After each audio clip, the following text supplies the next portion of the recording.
On the night of March 15th, 2019, what started as a routine emergency room shift at St. Mary's Hospital would become one of the most disturbing cases in the facility's 127-year history.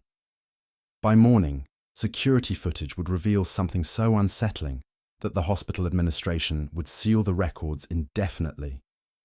But before we dive into this chilling account, if you enjoy real stories that blur the line between medical mystery and pure terror, make sure to subscribe and hit that notification bell, because we upload spine-tingling content just like this every week.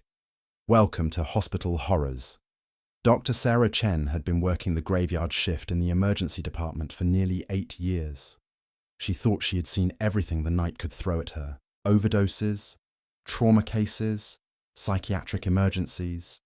Nothing really surprised her anymore.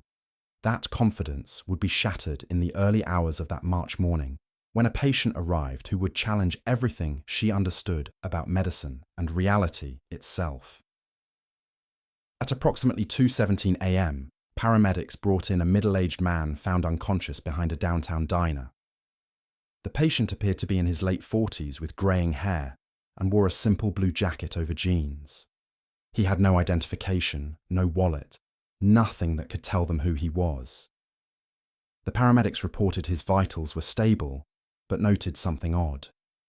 His body temperature was several degrees below normal, yet he showed no signs of hypothermia. When they tried to get a pulse reading at the scene, their equipment kept malfunctioning. Dr. Chen assigned the mysterious patient to Trauma Bay 3 and began her examination. She immediately noticed his skin had an unusual pallor, almost translucent in certain lighting. His breathing was shallow but rhythmic. Blood pressure and heart rate were barely detectable, yet somehow he remained stable. She ordered standard blood work and a CT scan, hoping to uncover what was wrong with him. The nursing staff wheeled him down the hallway toward radiology, his gurney squeaking softly against the polished floor. That was the last time anyone would see him. 20 minutes later, the radiology technician called the emergency department, asking where the patient was. The nurses insisted they had delivered him. Security reviewed the hallway cameras and confirmed the patient had been wheeled into the radiology wing. But then, something impossible happened.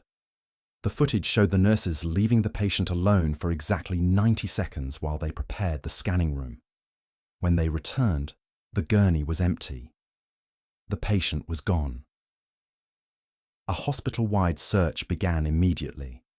Every room, every closet, every possible hiding spot was checked. Security guards reviewed hours of footage from every camera in the building. The patient never appeared on any other recording. He had simply vanished from a locked radiology room with no windows and only one exit.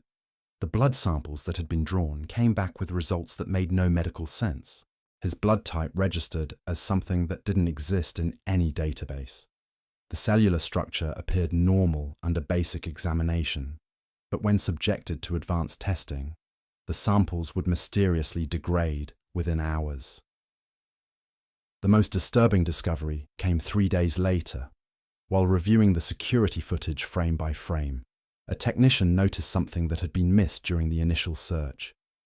In the 90 seconds when the patient was alone, if you looked carefully at the gurney, you could see what appeared to be a shadow moving beneath the sheet. Not the patient moving, but the shadow itself shifting and writhing as if it were alive. The sheet never moved, but the darkness underneath seemed to pulse and flow like liquid. Dr. Chen requested the original paramedic report and discovered another unsettling detail. The location where the man was found had been the site of multiple unexplained disappearances over the past decade. 7 people had vanished from that exact alley, all found unconscious initially, all taken to various hospitals in the area. None of them were ever seen again after being admitted. To this day, St. Mary's Hospital has never released an official statement about the incident. The security footage was classified, and staff members who were present that night signed confidentiality agreements. Dr. Chen transferred to a different hospital within the month and refuses to discuss what happened. The trauma bay where the patient was initially treated has been permanently closed for renovation,